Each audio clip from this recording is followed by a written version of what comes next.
You might well see lots of fancy flies tied on the internet. These are generally tied by skilled, experienced tiers. If you are just starting out, however, try starting with something simple. Avoid these 3 rookie mistakes. 1. Inconsistent thread tension. Maintaining proper thread tension is crucial. Beginners often struggle with this, leading to weak ties or overly tight threads that can break. 2. Neglecting proportions. Many beginners overlook the importance of proportions in fly tying. Flies that are not proportioned can look unnatural and may not attract fish as effectively. 3. Not practicing enough. Fly tying is a skill that improves with practice. Beginners sometimes expect immediate results and may get discouraged if their first few attempts do not turn out well. When trout fishing, choosing the right colour combinations can significantly enhance your success. Bright colours like chartreuse and white are excellent in the winter months as they stand out and attract attention. In clear waters, subtle hues like olive green and black mimic natural prey, making them effective choices. Pairing colours can also create a visual interest. Consider combinations like silver and white for imitating baitfish or black and red for a striking contrast that can provoke aggressive takes. Additionally, using a mix of natural and fluorescent colours can help you adapt to changing light conditions throughout the day. Ultimately, experimenting with various combinations based on the water clarity and conditions will help you find what works best for your local trout population. Frowned upon in some quarters, sometimes there is simply nothing that beats fishing under an indicator.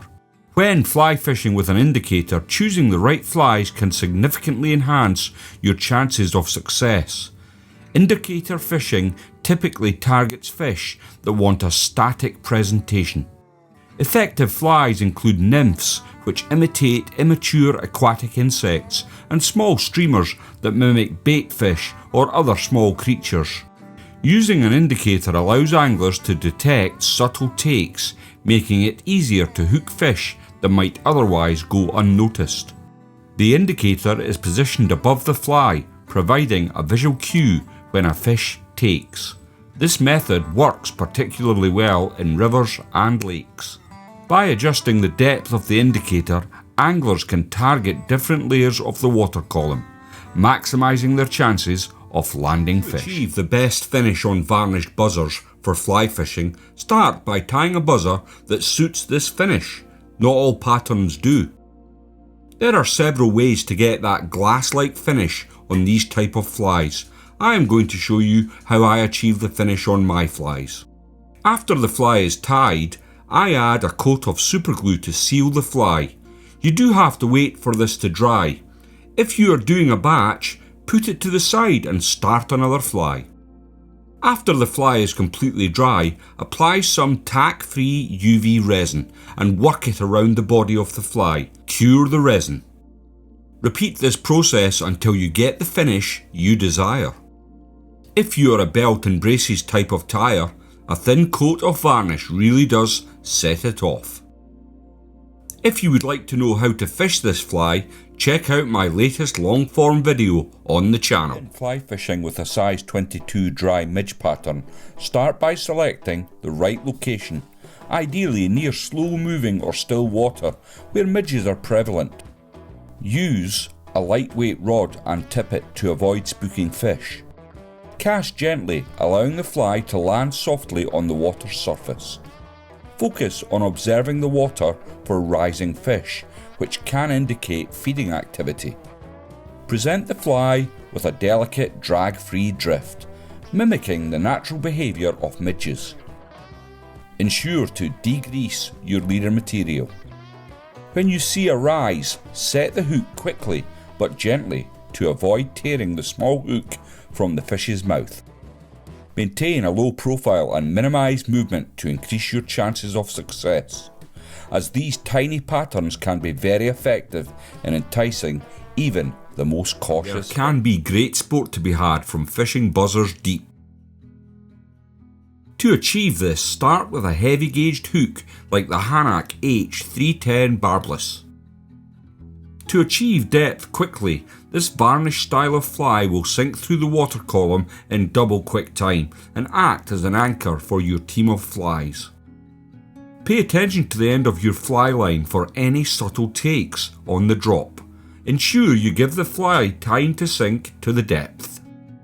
The slowest of retrieves is needed while fishing buzzers. Patience and keeping in touch with your flies is king. Adding hot spots to flies can trigger fish to take the fly. This one incorporates two: the hot orange goose biots and the mirage top cover, giving that hint of flash. Thanks for watching, and I'll see you all in the next one. Overweighting flies for Euronymphing is very common, but you can run into problems with certain beads. That's to say, sometimes they will just slip over the eye of the hook. There is an easy way to prevent this by using your tying thread to hold the bead into place. It's very simple to do, and if you want, you can use coloured floss to identify weights. That might well be a topic for a future video. Adding a small amount of lead-free wire can also add weight to the pattern while still keeping a relatively slim profile. Now this is very important, so listen carefully. Never, and I mean never, use your good scissors to cut wire. It will soon destroy the edge, rendering them useless. I always have 3 pairs of scissors on the go, best for threading materials, second for cutting foam, and a third set that I use for cutting wire. Another good method is a slow roly-poly, which brings the flies back on a steady plane. You can speed up or slow down to give the impression of a bait fish trying to escape a predator. This can be a deadly method, and a top tip, if you are fishing in this manner with a slow roly-poly and you do get a take, don't make the mistake of striking, because what will happen is you're pulling the fish, pulling the hook out of the fish's mouth. The best thing to do when you're roly-polying a fly such as the snake is to just keep going. You'll find that the fish will come with you, and then when you get it within netting distance, you simply lift your rod, get your landing net under the fish, and net the fish. Incorporating CDC into nymphs designed to sink might seem counterintuitive, so why do it? Well, there are a couple of reasons. You get lots of trapped air bubbles within CDC, which can make the pattern look more realistic in the water. When wet, it is a very mobile material that adds movement to the fly, giving it a lifelike appearance. CDC comes in a variety of colours and can add that extra trigger point to the nymph. It can be used for tailing fibres on nymphs or tied in as a hackle. There are 2 different ways to catch in the hackling fibres. I prefer to split my thread rather than tie it in the traditional way. Thanks for watching, and I will see you all in the next one. Fishing with a weighted leech fly is an effective technique for targeting various freshwater species. Start by selecting a suitable rod, reel and line, typically a 5 to 7 weight setup. Cast your line upstream or across the current, allowing the fly to drift naturally. Use a slow, steady retrieve incorporating short strips interspersed with pauses to mimic the leech's motion. This method entices fish by imitating an easy meal.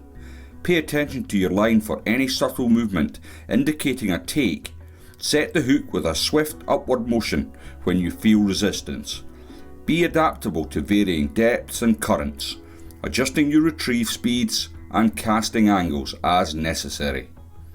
Fly fishing with a weighted leech can be rewarding, offering the thrill of connecting with a fish while honing your casting and retrieval. Fly tying is a blend of technique, skill and imagination. You need all 3 of these to do the hobby well. There are many tried and tested, well-documented flies that will serve you well on the river or the lake. If you only tied these, you would become an adept and skillful fly tyer. The reason I started to tie my own flies was to save money. Only joking, that's a myth. If you take nothing else from this short video, trust me, tying your own flies will not save you money. No, the reason I tie my own flies is so that I get exactly what I want. The right colour, the right size, the hot spots, and you get the idea. The world is your oyster. Once you know the basic principles of proportions, you can go wild with your creations. Next time you are at the vice, ignore the fly tying police. Come up with your own killer bug and go your own way.